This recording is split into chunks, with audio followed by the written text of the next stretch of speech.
যেহেতু ছিল এর জন্য আজকে এলাম এখানে এবং বিভিন্ন ডিপার্টমেন্ট আমি আজকে ঘুরলাম এখানে। আমার সাথে আমাদের সেক্রেটারি মহোদয় আছেন, হেলথ সেক্রেটারি মহোদয়, এখানকার যিনি আমাদের ডাইরেক্টর আছেন ডিএইচএস উনিও আছেন, মেডিকেল সুপারিনটেন্ডেন্ট, ওনাদেরকে নিয়ে আমি সব জায়গায় ঘুরলাম মোরাললেস। তো কিছু কিছু আমি বললাম যে কোন কোন জায়গাগুলো ঠিকঠাক করতে হবে এবং সেইভাবে নির্দেশ দেওয়া হয়েছে। এবং খালি কয়েকটা জিনিস আমি বললাম এইগুলো ঠিক করলেই একদম আপ টু ডেট হয়ে যাবে, সেই বিষয়গুলো আমার নজরে এসছে এবং নিশ্চয়ই সেগুলো আমরা করব। এবং আমি বারবারই এইভাবে আসবো, এসে আমি চেষ্টা করব যখনই সময় পাই আসার জন্য। মাঝে মাঝে পত্রপত্রিকায় দেখি বিভিন্ন নিউজ, তো প্রপারলি যদি পেশেন্টকে মনিটর করা যায়, পেশেন্টকে রিসিভ থেকে আরম্ভ করে মানে তাদের এক্সিট পর্যন্ত, তাহলে কিন্তু অনেক সমস্যার সমাধান হয়। তো এই বিষয়গুলো দেখলাম। এজিএমসিতে যখন আমি গেলাম সেখানেও সমস্ত বিষয় নিয়ে আমি যে যে কথাগুলো বললাম, সেক্রেটারি মহোদয় অলরেডি সেই কাজগুলো উনি করছেন, যে বিষয়গুলো আমার গোচরে এসছে এখানেও আমি দেখলাম, সেগুলো নোট ডাউন হয়েছে। সেগুলো যেখানে যেখানে খামতি আছে সেগুলোও ঠিক হবে।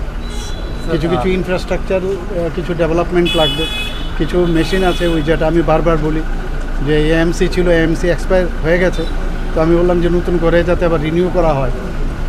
এবং ইমার্জেন্সি মেডিসিন থেকে আরম্ভ করে এখানে এন্টি রেবিস থেকে আরম্ভ করে সব আমি ডিপার্টমেন্ট এবং ক্লিনিকগুলো আমি ঘুরলাম। ভালো, আমি স্যাটিসফাইড, কিন্তু তারপরেও স্যাটিসফ্যাকশনের তো শেষ নেই।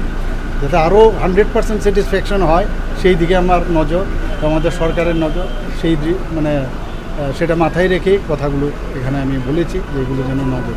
স্যার, কিছুদিন আগে আপনি কিডনি প্রতিস্থাপন নিয়ে ডক্টরদের সঙ্গে বৈঠক করেছিলেন আপনার সরকারি, তো সেই বিষয়টা কতটুকু এগিয়েছে?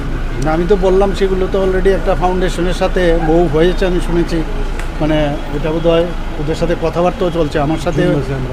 জুনের মধ্যে, জুনের খুব সম্ভব 2nd or 3rd জুনের মধ্যে এটা শুরু হয়ে যাবে। পেশেন্টও আমি শুনেছি রেডি আছে এবং বেশ ভালো। এখানে এটা হলে ত্রিপুরার বাইরে গিয়ে যেভাবে কিডনি ট্রান্সপ্লান্টের জন্য এত টাকা খরচ করে বাইরে যেত, সেটার কিন্তু বিরাট একটা সমস্যার সমাধান হবে। আমরা আগামী দিন চিন্তা করছি এখানে লিভার ট্রান্সপ্লান্টও যাতে করা যায়, তারও চিন্তাভাবনা আমরা করছি। তো সব দিকে আমরা চাইছি যে এখানে আজকেও আমি একটা গ্যাস্ট্রোএন্টারোলজিস্টের একজন সার্জেন, গ্যাস্ট্রোএন্টারোলজির সার্জেন, ওনাকেও আজকে অ্যাপয়েন্টমেন্ট দিয়েছি আমি, মানে বলেছি মানে যাতে পারমিশন নিয়ে, কমিশনের পারমিশন নিয়ে, ইলেকশন কমিশনের পারমিশন নিয়ে এটা করে, কারণ স্বাস্থ্যের মধ্যে এগুলো মানে বাধা না হওয়া উচিত। তো আমি বলেছি তাহলে এই প্রবলেমটাও আমরা গ্যাস্ট্রোএন্টারোলজিস্ট এবং গ্যাস্ট্রো সার্জারি এটা কিন্তু খুব কম পাওয়া যায়। আমাদেরই ছেলে মেয়েরা এখন বাইরের থেকে করে আসে, তো আস্তে আস্তে করে আমাদের এখানে সুপার স্পেশালিটির অনেক ডাক্তার কিন্তু ত্রিপুরারই চলে আসছে।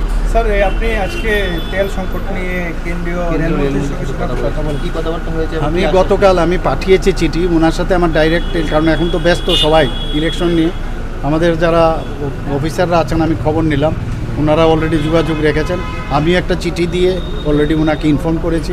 আমার কাছে যা খবর আছে খুব তাড়াতাড়ি যে সমস্যাটা হয়েছে সেই সমস্যার সমাধান হবে, এই কথাটা আমাকে জানাবে।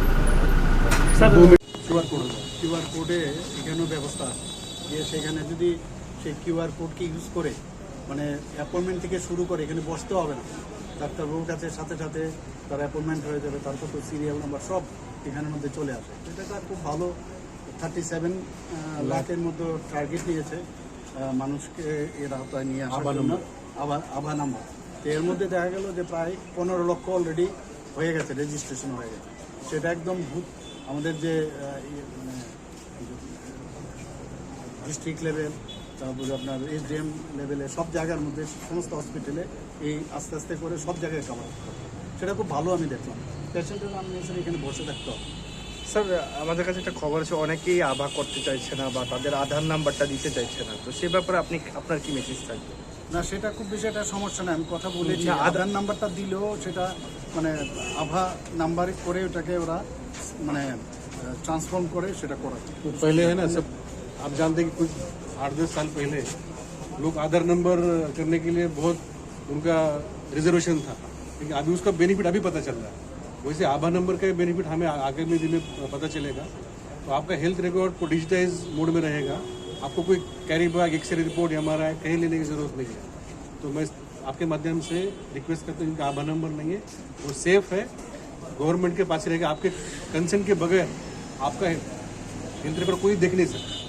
इसलिए आधार नंबर करने में कोई परेशानी नहीं। आभा को लेके हम लोग का प्रॉब्लम नहीं है, बट दिक्कत तो हम लोग का हुआ कि आधार को लेके कुछ फ्रॉड हुआ देश में, इसलिए लोग इसलिए अभी हमने उस पर ज़्यादा सिक्योरिटी बढ़ाया है कि कोई फ्रॉड ना हो।